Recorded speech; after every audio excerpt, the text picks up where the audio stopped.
বাংলাদেশ সেনাবাহিনীতে ক্রমশই অসন্তোষ বেড়ে চলছে। নানামুখী কারণে এই অসন্তোষ। সেনাবাহিনী ঠিকমতো চলছে না, ঠিকমতো পারফর্ম করতে পারছে না। তারা দীর্ঘদিন ব্যারাকের বাইরে রয়েছেন। ব্যারাকের বাইরে থাকলে যেটা হয়, সিভিলিয়ান লাইফে গিয়ে তারা নানা রকমের সিভিলিয়ান অপরাধে জড়িয়ে পড়ে, তারা নানা রকমের ক্ষমতার অপব্যবহার করে। সেই নিয়ে স্বাভাবিকভাবে আহ সেনাদের মধ্যে, অফিসার বা সৈনিকদের মধ্যে একটা অসন্তোষ আছে। কবে তারা ফিরে যাবে, এই অনিশ্চয়তার ব্যাপারটা। এর বাইরেও অ্যালার্মিং কিছু সিচুয়েশন আছে যে পরিকল্পিতভাবে অন্তত দুটো রাজনৈতিক শক্তির সাথে জড়িত, যারা সেনাবাহিনীতে এই অসন্তোষটা তৈরি করছে। এই অসন্তোষটা তৈরি করার তাদের একটা দীর্ঘমেয়াদী লক্ষ্য আছে। তাদের একটা বড় রাজনৈতিক দল, তারা এক ধরনের তৎপরতা চালাচ্ছে এবং তারা বিভিন্ন স্তরে এই অসন্তোষটা যেন বেড়ে যায় সেই লক্ষ্যে তারা কাজ করছে। এবং তারা একটি সংগঠন গঠন করেছে, খুব গোপনে তার কার্যক্রম সেনাবাহিনীর মধ্যে চলছে। এটা হলো Bangladesh revolutionary soldiers front, BRSF। এই BRSF কিন্তু অনেক গোপনে কাজ করছে এবং সম্প্রতি কুমিল্লা ক্যান্টনমেন্টের দুজন সেনা কর্মকর্তা গ্রেপ্তার হয়েছে এবং তাদের জিজ্ঞাসাবাদের ফলে এই বাংলাদেশ রেভলিউশনারি সোলজার্স ফ্রন্টের কথা জানা গেছে। এবং এর সাথে একটি দলের প্রবাসী নেতাও জড়িত। তিনি দীর্ঘদিন ধরে প্রবাসী নির্বাসনে আছেন। তাদের কিছু সুনির্দিষ্ট লক্ষ্য আছে। তারা চাইছেন যে ভেতর থেকে একটা ফোর্স ক্রিয়েট করে বর্তমান সেনাপ্রধান জেনারেল ওয়াকার খানকে তারা সরিয়ে দিতে চাচ্ছে তার পদ থেকে। তারা এই সেনাপ্রধানকে তারা বিভিন্ন সময় ব্যবহার করতে রাজি, কিন্তু সেনাপ্রধানকে দিনের শেষে তারা বিশ্বাস করেন না, কারণ এই সেনাপ্রধান শেখ হাসিনা সরকার কর্তৃক মনোনীত। এই সেনাপ্রধান সরিয়ে ফেলবার পাশাপাশি তাদের আরো একটা দূরভিসন্ধি আছে। তারা সেনাবাহিনীর কাঠামোটাকে দুর্বল করতে চায় এবং টোটালি খোল নলচে বদলে একদম রিফর্ম করতে চায়।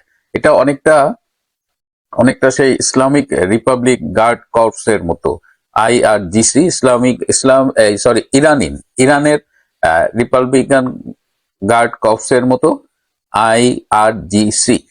এই ইরানে একটা রেগুলার সেনাবাহিনী আছে, পাশাপাশি তাদের এই IRGC আছে। এই IRGC সেনাবাহিনীর চেয়েও শক্তিশালী এবং তারা পলিটিক্যালি অনেকখানি মোটিভেটেড। এই যে ইরানে যে খোমেনি, ইরানের তাদের যে সরকারটা রয়েছে, তারা যখন তাদের রাজনৈতিক উদ্দেশ্য বাস্তবায়নে তাদের ফোর্স দরকার হয়, তখন এই IRGC এরা কাজ করে। তো সেই ফর্মে বাংলাদেশ সেনাবাহিনীটাকে এই বাংলাদেশ রেভলিউশনারি সোলজার্স ফ্রন্টে তারা করতে যাচ্ছে। এবং এর ফলে হবে কি, আলটিমেটলি আশঙ্কা করা হচ্ছে যে পুরো আর্মির কাঠামোটাই দুর্বল হয়ে যাবে। এবং এইসব করার ফলে এর সাথে যখন আর্মি দুর্বল হবে, পুলিশ তো অলরেডি গেছে, র্যাবও আগের মতো শক্তিশালী নেই, এখন আর্মিটাকে যদি দুর্বল করা যায় তাহলে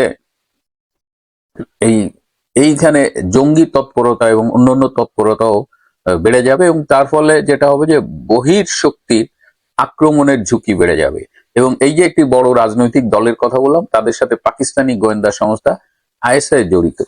এর বাইরে আরো একটা তৎপরতা আছে, সেটা হলো যে শেখ হাসিনা সরকারের আমলে বিভিন্ন শাস্তি পেয়ে, বিভিন্ন ধরনের ডিসিপ্লিনারি গ্রাউন্ডে যারা চাকরিচ্যুত হয়েছিলেন বা রিটায়ারমেন্টে পাঠানো হয়েছিল তাদের একটা সংগঠন করা হয়েছে, নেক্সাস ডিফেন্স ফোর্স। এই নেক্সাস ডিফেন্স ফোর্সেরও একটা তৎপরতা কাজ করছে এবং এই নেক্সাস ডিফেন্স ফোর্সের সাথে বেসিক্যালি যুদ্ধ অপরাধী গোলাম আজমের ছেলে ব্রিগেডিয়ার আজমি এবং ব্রিগেডিয়ার হাসান নাসির এরা জড়িত।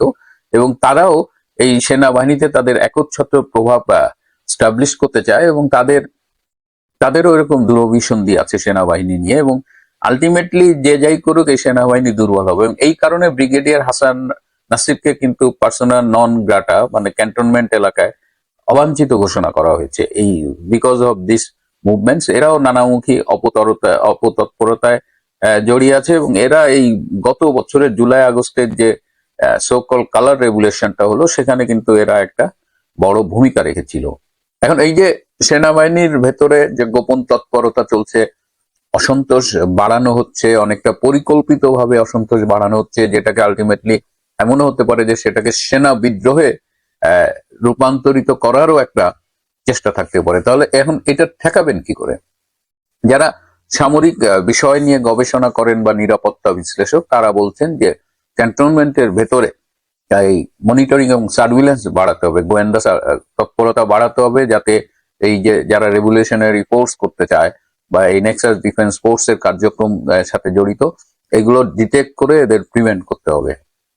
আর সামাজিক যোগাযোগ মাধ্যমটা খুব স্ট্রিক্টলি মনিটর করতে হবে, কারণ এরা কিন্তু সামাজিক যোগাযোগ মাধ্যমে, এই যোগাযোগ মাধ্যম দিয়েও এদের একটা যোগাযোগ মেনটেন করে এবং এদের উদ্দেশ্য, তৎপরতা এগুলো তারা ডিসেমিনেট করে। সো সো এই সামাজিক যোগাযোগ মাধ্যম, বিশেষ করে ফেসবুকটা একটু স্ট্রংলি মনিটর করতে হবে। এবং আর্মির ভেতরে আর্মির মনোবলটা চাঙ্গা রাখার জন্য বিভিন্ন কার্যক্রম হাতে নিতে হবে, কারণ আর্মিকে কিন্তু নানানভাবে আক্রমণ করা হচ্ছে।